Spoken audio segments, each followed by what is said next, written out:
छोट पियाज तोड़ा होची पाखुड़ा पियाज बनाई मो सान भौणी मैंने देख तुलुंट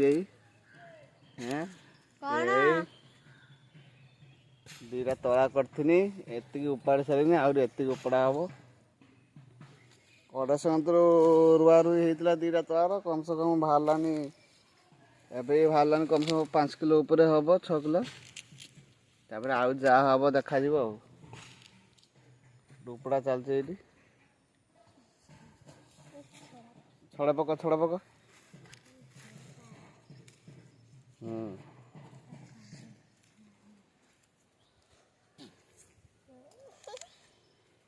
भल छड़ा पक कहते देखा केत बड़ पियाज हो भल हो बढ़िया है ना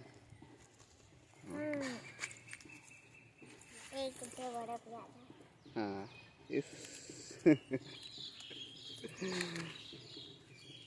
तुड़ी पक आम छोट चाष यहाँ केमी लगुच भिडटा